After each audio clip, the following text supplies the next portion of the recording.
we're in a very political season, and everyone wants to point fingers and win an election. That's just what happens. And my concern is we're not getting to the heart of the matter and actually solving the problem, because everyone's so pent up on this election season. And I think that's right. Everything's become political, though, and in some ways a little less political. I mean, look for a month or two, mask wearing seemed to be very, very political.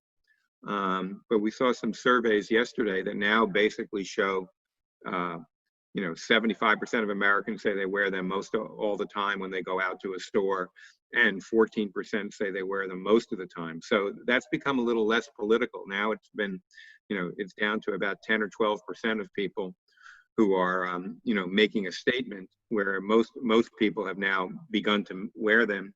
And you've even seen businesses change a little bit.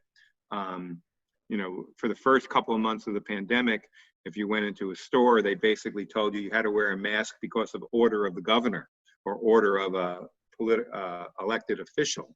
And now a number of stores are putting their own statement out. We want you to wear the mask. Right. So I think that's become a little less political, and that's probably a good thing.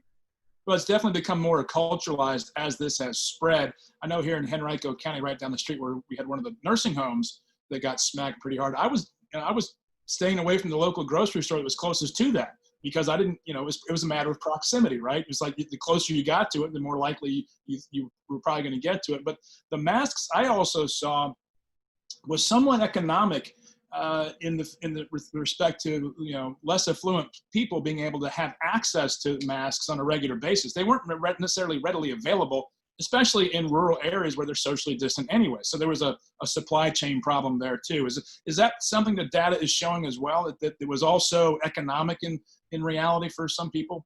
Well, I think it may have to do with where you were, as you said. I think if you were in a place that was a hot spot, not wearing one was probably more of a political statement. If you're in a place that had 5 cases, in a county of 20,000 people, you were probably thinking, this really hadn't been here, this really hadn't come here. There's no reason to do it per se on that front.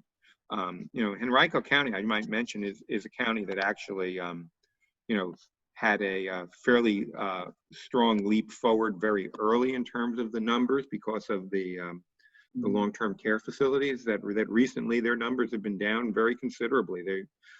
Most days they have between 20 and 40 cases. Yeah, I've seen just a local anecdote. I know anecdote is not data, but the local food line here, when I used to go in there when this first broke out, there might be 10% of people wearing the mask, and it might be 5% now that don't wear the mask. Yeah, I mean I think the Targets and the the grocery stores now are probably at 90% as far as I can see. I think it's the unusual person now, who's not wearing a mask in those situations. So I think that's changed pretty dramatically in Virginia and probably in most of the hot spots around the country. Is that the number one thing that people can do to stop the spread, is just not wear a mask? It was wear a mask rather. Well, I think that, and socially distance, and I think we just keep learning, or they keep learning as you go along. At first they didn't think the masks were very effective. Now they think they're extremely effective. Beyond that, I think I think the evidence seems to suggest that outside transmission is far more difficult than inside transmission. And what we've seen, I think, is that when the bars reopened and young people went into the bars, that became a real problem in a number of areas. I don't know exactly what's happening in the Myrtle beaches and whether that's outside transmission or inside transmission that we've seen. But by and large, I mean, the question is, and then how do you organize to work safely, which is really another key issue for the economy. And what we've seen is that I think a number of workplaces have changed their rules, and they seem to be doing pretty well. We've had a lot of trouble with the places that have really had the close quarter working facilities, the meat packing plants up in on the Eastern Shore, the meatpacking plants up in the Northern Valley have had issues because those issues are twofold. One has been the close quarters of the workers while they work. And then secondly, a number of these workers were living in close quarters and oftentimes multi-generational families and multi-generational activities. And we don't have, we really didn't have any way of isolating and quarantining them. And so I think you had this debate going on between some people saying it's, this is happening at the business. And then you had other people saying, well, it's not really happening at the business, it's happening at the home where people are transmitting it.